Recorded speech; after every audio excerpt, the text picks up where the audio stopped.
Hey guys, I told you guys I wanted to do a video on casting, and so basically what I want to do is I want to take you through the entire casting process from beginning to end, at least for me anyway.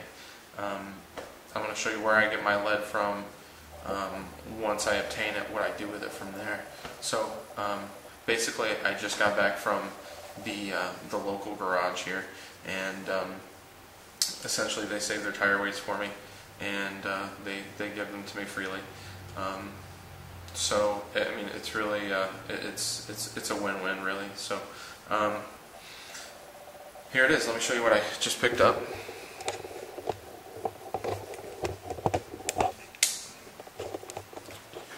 So this is what they look like. These are your basic wheel weights, off of a car tire or whatever.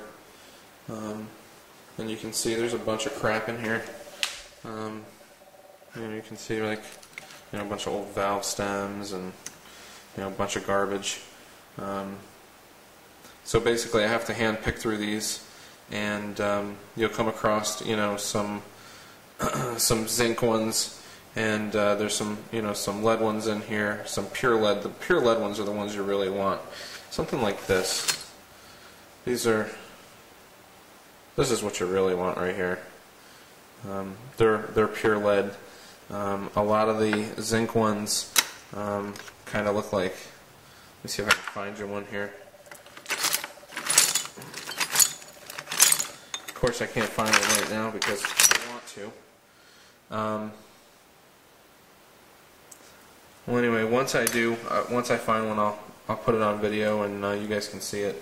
You're going to see a bunch of these too. Some are zinc, some are lead.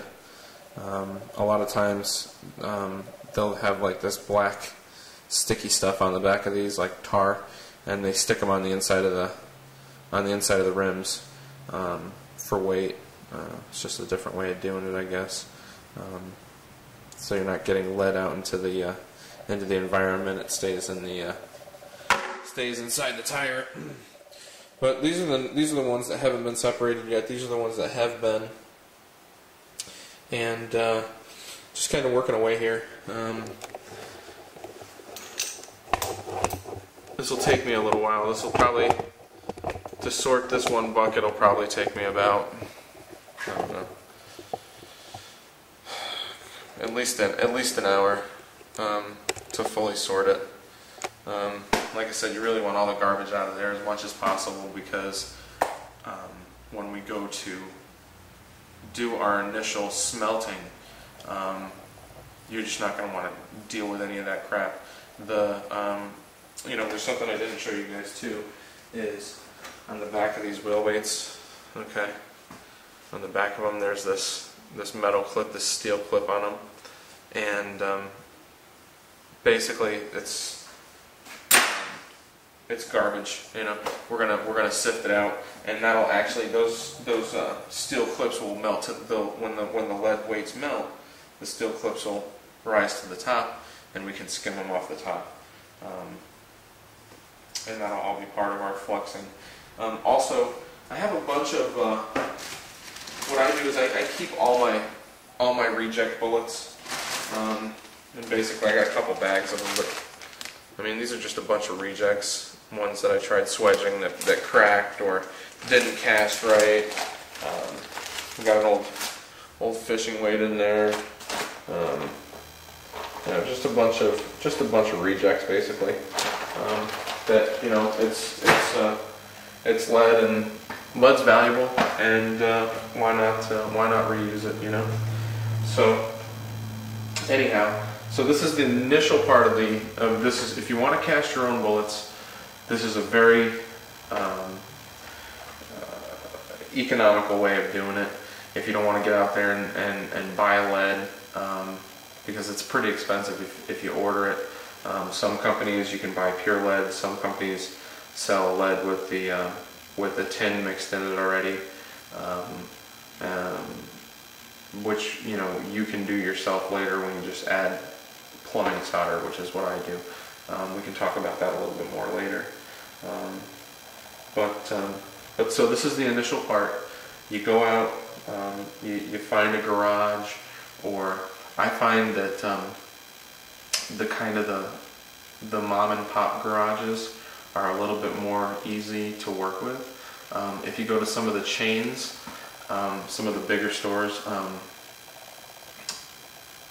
you know, some of the bigger chain stores, they already, you know, because lead is so toxic, they're much more regulated as far as what they have to do with their lead and things like that. So it's just a little bit easier to get it from the mom and pop places. I go to one place that is my sort of my standard place that I go to. There are a couple other places that I go to.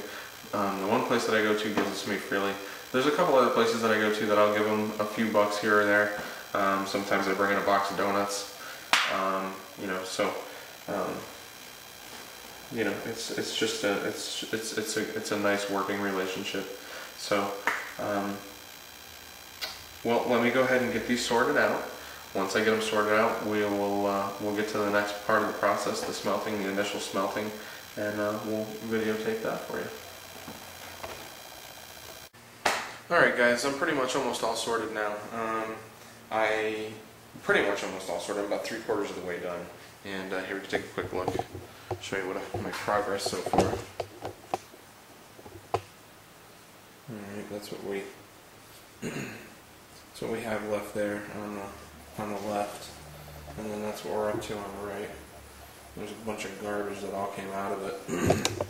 But I wanted to show you guys the difference between a zinc wheel weight and a pure lead wheel weight. Well, not necessarily pure lead. They all have a certain amount of, they're all pretty much an alloy, meaning that they're all pretty much mixed with something. Mostly antimony, usually around 2%, but it's acceptable. That much isn't bad. It actually makes the lead a little bit harder, so you get a little bit less lead fouling in your barrel. But let me show you the difference. Some of the differences and some of the different ways you might be able to tell the difference between a lead wheel weight and a zinc wheel weight, or a steel wheel weight. So here's the comparison I have here. Okay, this one here. This is a lead wheel weight right here. All right, and you can tell by the gray color. It's that dull kind of lead gray, and that's pretty recognizable. Usually with the zinc ones, they paint them. Okay, and they're usually this bright, sort of bright gray color. I'm not sure if you're going to be able to distinguish this, but this is printed with an FE.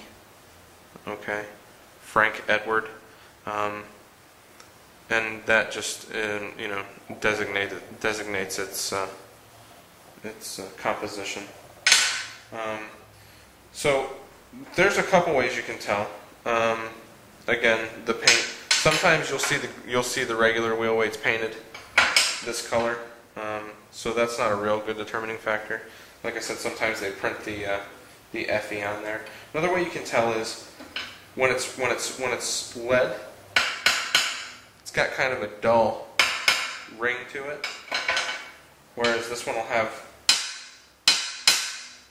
kind of a sharper ring,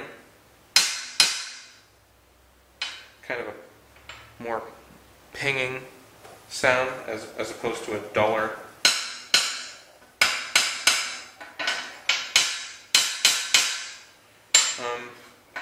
Another thing you can do is